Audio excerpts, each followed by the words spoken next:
বন্ধুরা, আমি Mona Lisa Jhargram kitchen ক্যানভাসের পক্ষ থেকে প্রত্যেক দর্শক বন্ধুকে আমার চ্যানেলে আন্তরিকভাবে স্বাগত জানাচ্ছি। আপনারাও এইভাবে ডিম বিরিয়ানি বানাতে পারবেন। দেখছেন কতটা ঝরঝরে এবং কতটা পারফেক্ট হয়েছে।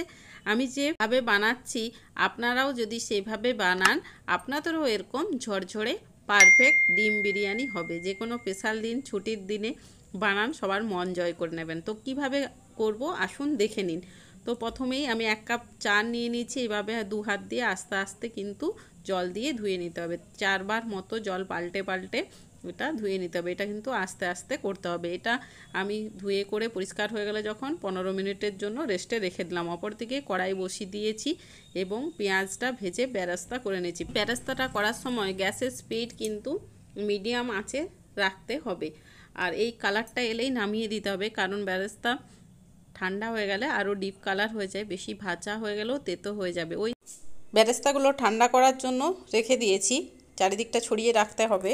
আর ওই তেলে হলুদ ও নুন দিয়ে আলুগুলো ভালো করে ভেজে নিচ্ছি। আলুগুলো চাইলে আপনারা ভাপ তুলে নিয়েও ভেজে নিতে পারেন, আমি এমনি ভেজে নিয়েছি। এখানে ভেজে নেব। তো ডিমগুলোতে আমি কাঁটা চামচ দিয়ে ফুটো ফুটো করে নিয়েছি যাতে তেল মশলাগুলো ভালো করে ঢোকে। তো আগের থেকে তো এখানে হলুদ নুন দেয়া আছে। আমি অল্প পরিমাণে গুঁড়ো লঙ্কা অ্যাড করে ভালো করে গোল্ডেন কালার করে ভেজে নেব। আর এটা আপনারা চাইলে আগের থেকে মাখিয়েও রাখতে পারেন, তবে তেলে মশলা দিয়ে ভাজলে ভালো কালারটা আসে। এইভাবে ডিম আলুগুলো আমি নেড়ে চেড়ে 4 মিনিট মতো ভেজে নিচ্ছি। 4 মিনিটের মধ্যেই আমার কিন্তু কালারটা হয়ে গেছে। এবার আস্তে আস্তে আমি উঠিয়ে নেব। ওই তেলেই 1 টেবিল চামচ মতো রসুন কুচি এবং 2টো মিহি করে কাটা পেঁয়াজ দিয়ে ভালো করে কষিয়ে নিচ্ছি এবং 1 টেবিল চামচ মতো আদা বাটার পেস্ট অ্যাড করে দিচ্ছি। এইভাবে কষাতে থাকছি। অপরদিকে একটা পাতিলে আমি জল গরম করতে দিয়ে দিচ্ছি, তাতে 1 টেবিল চামচ মতো নুন দিয়ে দিচ্ছি।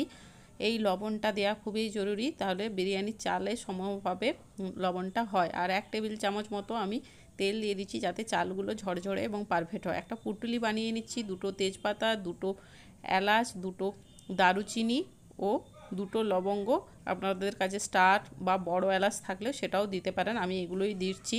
তো এটা দিয়ে একটা পুটুলি করে দেব। জলটাও আমার গরম হয়ে এসেছে অনেকটাই, তো আমি একবার নেড়ে দিলাম আর পুটুলিটা অ্যাড করে দিলাম। পুটুলিটার মধ্যে থাকলে সমস্ত গন্ধগুলো চালের মধ্যে থাকবে। চালটা আমি এখানে অ্যাড করে দিচ্ছি। চালটা এখানে সেদ্ধ হোক। অপরদিকে আমি যে কড়াইটায় মশলা কষাচ্ছিলাম তাতে টমেটো, নুন, হলুদ গুঁড়ো, লঙ্কা গুঁড়ো এবং জিরে গুঁড়ো অ্যাড করে দিচ্ছি এবং কিছুটা জল দিয়ে দেব। জল না দিলে পুড়ে যাবে মশলাগুলো, তো জল দিয়ে কষালে মশলাটাও কষানো হয়ে যাবে। আমি আলু ভাজাগুলো এখানে অ্যাড করে দিচ্ছি, যেহেতু আলুটা আমার ভাপ তোলা ছিল না, তো এখানে সেদ্ধ হয়ে যাবে এবং মশলাগুলো ভালো আলুর মধ্যে ঢুকে যাবে। এই জন্য আপনারা যদি সেদ্ধ না করেন আলুটা এই পর্যায়ে অ্যাড করে দেবেন। এইভাবে আমি এটাকে কষিয়ে নেব। খানিকটা কষানো হয়ে গেলে 2 টেবিল চামচ মতো কাশ্মীরি লঙ্কার গুঁড়ো অ্যাড করে দেবো। কাশ্মীরি লঙ্কার গুঁড়োই কিন্তু ঝাল হয় না, এটা কালারটা ভালো আসে এবং দেখতে ভালো লাগে। এটা কম স্পিডে কষানো হোক। অপরদিকে আমি আরেকটা ব্যাটার বানিয়ে নিচ্ছি। 4 টেবিল চামচ টক দই ভালো করে ফাটিয়ে নিচ্ছি। কোনো দানা বা লামস থাকবে না, তখন বুঝতে পারবেন যে হয়ে গেছে। আদা, রসুন, ধনেপাতা ও কাঁচা লঙ্কার একটা পেস্ট আমি 2 চামচ মতো এখানে দিয়ে দিচ্ছি এবং ভালো করে মিশ্রণটা মিশিয়ে নিচ্ছি।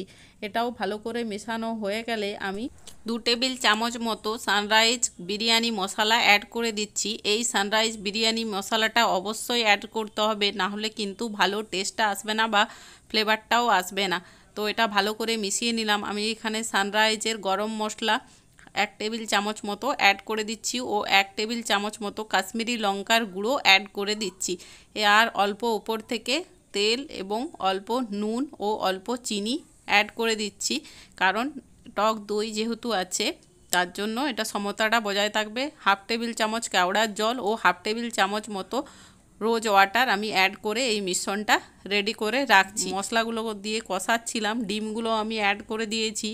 তো কষানো হয়ে গেছে। এখানে আমি 2 কাপ মতো গরম জল অ্যাড করে দিচ্ছি। গরম জল মাংসে বা ডিমে দিলে স্বাদ ভালো হয়। তো এইভাবে আপনারা করে নিলে এটা যে কোনো রুটি, ভাত, পোলাওয়ের সাথে আপনারা সার্ভ করতে পারেন ডিমের কারি। আর অপরদিকে ভাতটা অনেকটাই হয়ে এসছে বিরিয়ানির। আমি অল্প লেবু দিয়ে দিচ্ছি যাতে ভাতটা সাদা হয় এবং আরও ঝরঝরে হয় এবং অল্প জল অ্যাড করে দিচ্ছি। তো মাঝে মধ্যে এরকম ভাতটা হয়েছে কিনা চেক করে নিতে হবে, কারণ বিরিয়ানিতে চাল যদি বেশি সেদ্ধ হয়ে যায় সেটা অবশ্যই খেতে ভালো লাগে না। তো আমার হয়ে গেছে, পুটুলিটা প্রথমে তুলে দিচ্ছি, তারপর পুরো চালটা আমি ছেঁকে নিচ্ছি। এরকম আপনারা একটা ছাঁকনিতে ছেঁকে দিবেন, তাহলে পুরো জলটা ঝরে যাবে। এরপর আমি একটা তাওয়া ও একটা ডেকচি নিয়ে নিচ্ছি, তাতে 3 টেবিল চামচ মতো গায়া ঘি এখানে দিয়ে দিচ্ছি এবং গোটা চারিদিকটা ভালো করে গিজ করে নিচ্ছি। এই টাইমে গ্যাসের স্পিড কিন্তু ফুল স্পিডে থাকবে 2 মিনিটের জন্য, কারণ এই পাতিলটা যাতে ভালো করে গরম হয়ে যায়। আমি এখানে ডিমের কারি এবং আলুটা দিয়ে দিয়েছি। স্পিড কিন্তু 3 মিনিটের মতো হাই ফ্লেমে থাকবে। তো এই পর্যায়ে আগে যে আমি দইয়ের ব্যাটারটা সমস্ত মশলা দিয়ে করে রেখেছিলাম, সেই মশলা দিয়ে এই ব্যাটারটা এখানে অ্যাড করে দিচ্ছি। আর যেহেতু গ্যাসের ফ্লেমটা হাই ফ্লেমে আছে, সহজে এখানটাতে গরম হয়ে যাবে। আগে কিন্তু দইটা দিলে ডিমের কারির সাথে হবে না, ফেটে যেতে পারে। আর এই পর্যায়ে অনবরত খুন্তিটা চালিয়ে যাবেন, তাহলে ফাটবে না। তো আমার মিশ্রণটা হয়ে গেছে। এরপর আমি বাসমতি রাইসটা এখানে অ্যাড করে দিচ্ছি। তো জলটা যে আছে নিচে, তার উপরে আস্তে আস্তে আমি এখানে লেয়ার দিয়ে দিচ্ছি। এই লেয়ারটার পরেও আপনারা ডিম দিতে পারেন। তো আমি ডবল লেয়ার করব না, সিঙ্গেল লেয়ারেই করছি, কারণ আমার চালের পরিমাণটা অল্পই আছে। তো উপর থেকে আমি ডিমগুলো দিয়ে দিচ্ছি সাজিয়ে করে। নিচে আলু আছে, তারপরে চাল, মশলা আর কাঁচা লঙ্কা আমি কিছু অ্যাড করে দিচ্ছি। আপনারা চিড়েও দিতে পারেন যদি ঝালটা বেশি খেতে চান। আমি গোটা লঙ্কা দিচ্ছি। আমি এখানে গাজরের কুড়ের রস করে রেখেছিলাম কালার হওয়ার জন্য। আমি আর্টিফিশিয়াল ফুড কালার ইউজ করছি না। আপনারা চাইলে কেশর ভিজিয়েও দুধে সাহায্যে রঙটা করে নিতে পারেন। উপর থেকে আমি কিছু বেরেস্তা দিয়ে দিচ্ছি এবং কিছু ধনেপাতা কুচি দিয়ে দিচ্ছি ও 1 টেবিল চামচ মতো কেওড়ার জল দিয়ে দিচ্ছি। পর সিল করার পাড়া আমি এই ফয়েলটা দিয়ে ঢেকে দিচ্ছি। আপনাদের যদি এরকম ফয়েল না থাকে, আপনারা পাতিলটা যেটা নিয়েছেন তার ঢাকনা দিয়ে আটা মাখিয়ে সেটা টাইট করে দেবেন, কোনোভাবে না বাষ্পটা বেরিয়ে যেতে পারে সেদিকটা খেয়াল রাখবেন। কোনো ফাঁকা থাকলে সেখানটাতে আটা দিয়ে বা কোনো কিছু দিয়ে বন্ধ করে দেবেন। আমি গোটা চারদিকটা এভাবে সিল করে দিয়েছি। 12 থেকে 15 মিনিটের মতো আমি এখানে রান্না করে নেব। 12 মিনিট মতো লো ফ্লেমে আর 3 মিনিট মতো আমি হাই ফ্লেমে এখানে রান্নাটা করে নেব। আপনারাও এইভাবে রান্নাটা করবেন, কোনোভাবে হাই ফ্লেমে রান্নাটা করবেন না, তাহলে পুড়ে যাবে। টোটাল 15 মিনিট পর আমি গ্যাসটা অফ করে দিয়ে 10 মিনিট মতো অপেক্ষা করেছি ঠান্ডা হওয়ার জন্য।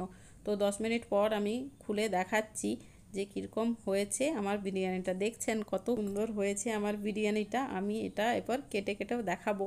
বিরিয়ানি কাটার সময় এরকম এক সাইড থেকে তুলবেন, গোটা চারদিকটা ঘেটে খিচুড়ি করে দেবেন না, এইভাবে এক সাইড থেকে তুলে নিতে হয়। দেখছেন কতটা পারফেক্ট এবং কতটা ঝরঝরে হয়েছে এবং নিচেও লেগে যায়নি। এইভাবে আপনারা তাওয়া দিয়ে করবেন, আপনাদেরও এরকম পারফেক্ট হবে। এই যে আমার রেডি হয়ে গেছে বিরিয়ানি।